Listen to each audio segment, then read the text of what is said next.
The Graduate is a 1967 American film directed by Nichols and written by Buck Henry and Carter Willingham, based on the 1963 novel of the same name by Charles Webb, who wrote it shortly after graduating from Williams College. The film tells the story of 21-year-old Benjamin Braddock, a recent college graduate with no well-defined aim in life, who is seduced by an older woman, Mrs. Robinson, and then fall in love with her daughter, Elaine. Channel Viaggio Celebrity presents top 10 films like The Graduate. Number 10. My Teacher's Wife, 1999. Todd Boomer is a young college student and aspiring cartoonist who is trying to get into university. But his chances of getting into university are not too good. When Todd's unpleasant maths teacher Roy Muller fails him with every maths test and Todd has insufficient grades. But help comes in the form of Vicky, a gorgeous and beautiful mathematical genius who decides to help Todd improve his grade and decide to be his tutor. Where it becomes more than a student-teacher relationship, as Todd finds himself falling in love with Vicky and they have a love affair. Unaware, Vicky is married to Roy, where Vicky and Todd's love affair is about to teach them both a lesson about love, which could end Vicky's marriage and destroy Todd's chance of getting into university. Number 9. Class 1983. Jonathan, a naive country boy, gets a scholarship to a classy prep school, where he rooms with suave, rich and handsome Skip. Skip decides it is his duty to see that Jonathan loses his virginity, so he sends Jonathan to Chicago, where Jonathan meets Ellen, a beautiful older woman, and they begin an affair which ends abruptly when Ellen discovers Jonathan is 17. During Christmas break, Jonathan visits Skip's house and discovers that Ellen is Skip's mother. Ellen tells Jonathan to leave when he rejects her advances, but then begins calling him and begging to see him. Finally, Jonathan agrees to meet her and plan to end the affair. But Ellen seduces him, and that's when Skip, who follows Jonathan, discovers them. Number 8. The Reader, 2008. The Reader opens in post-war Germany when teenager Michael Berg becomes ill and is helped home by Hannah, a stranger twice his age. Michael recovers from scarlet fever and seeks out Hannah to thank her. The two are quickly drawn into passionate but secretive affair. Michael discovers that Hannah loves being read to, and their physical relationship deepens. Hannah is enthralled as Michael reads to her from The Odyssey, Huck Finn and The Lady with the Little Dog. Despite their intense bond, Hannah mysteriously disappears one day and Michael is left confused and heartbroken. 8 years later, while Michael is a law student observing the Nazi war crime trials, he is turned to find Hannah back in his life, this time as a defendant in the courtroom. As Hannah's past is revealed, Michael uncovers a deep secret that will impact both of their lives. The Reader is a story about truth and reconciliation, about how one generation comes to terms with the crimes of another. Number 7. Summer of 42, 1971. Homi in middle age reflects on the summer of 1942 when he was 15.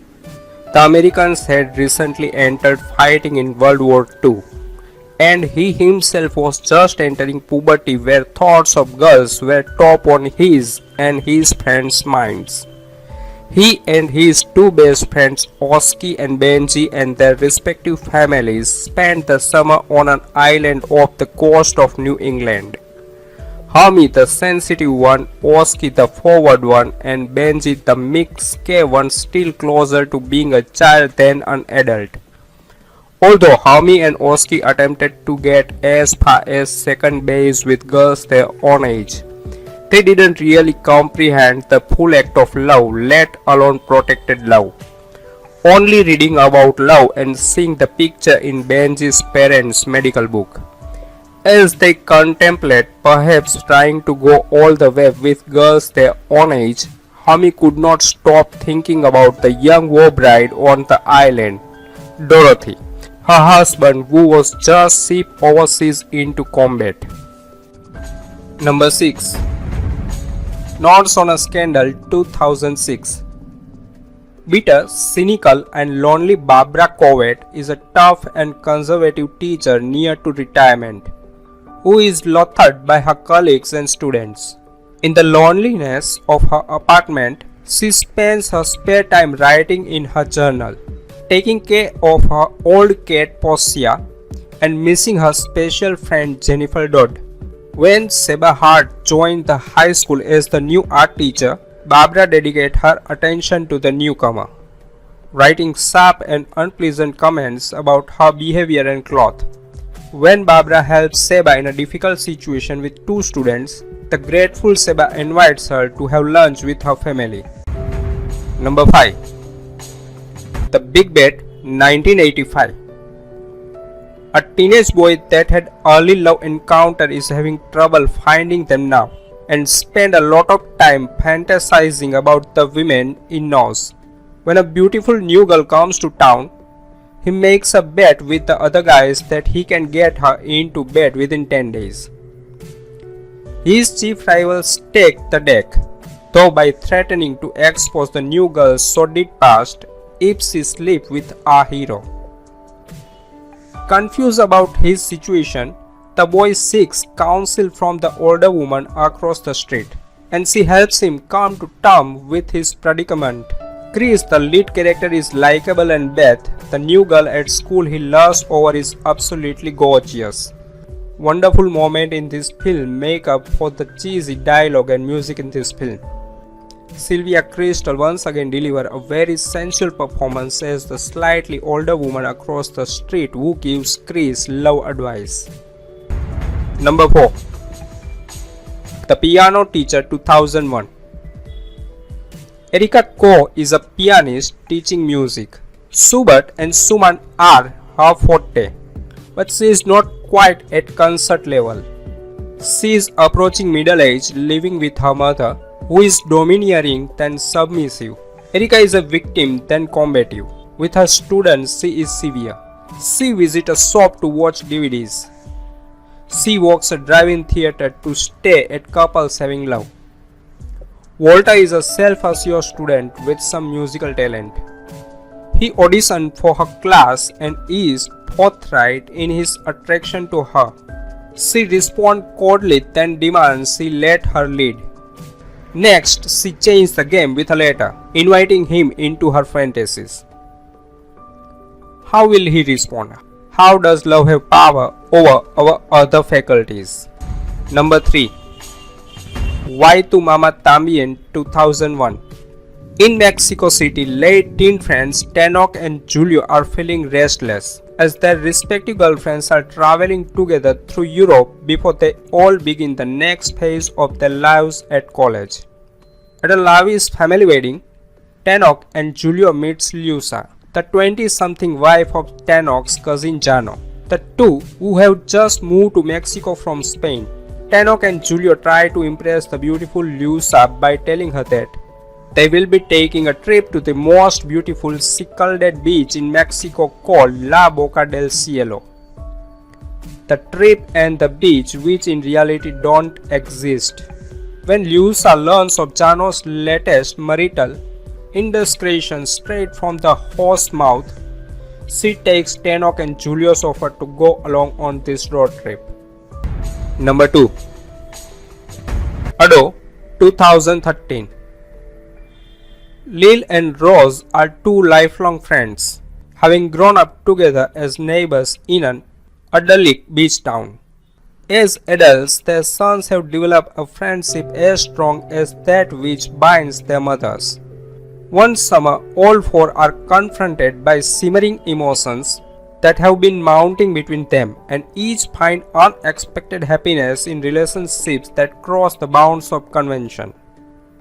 The film has received mostly negative reviews, Of 74 reviews counted by Rotten Tomatoes, 32% were positive with a rating average of 4.6 out of 10. The site's consensus reads, Naomi Watt and Robin Wright give it their all, but they can't quite make Ado's stressy, absurd plot believable. Metacritic counted 24 reviews with an average score of 37 out of 100, indicating generally unfavorable reviews. Number 1.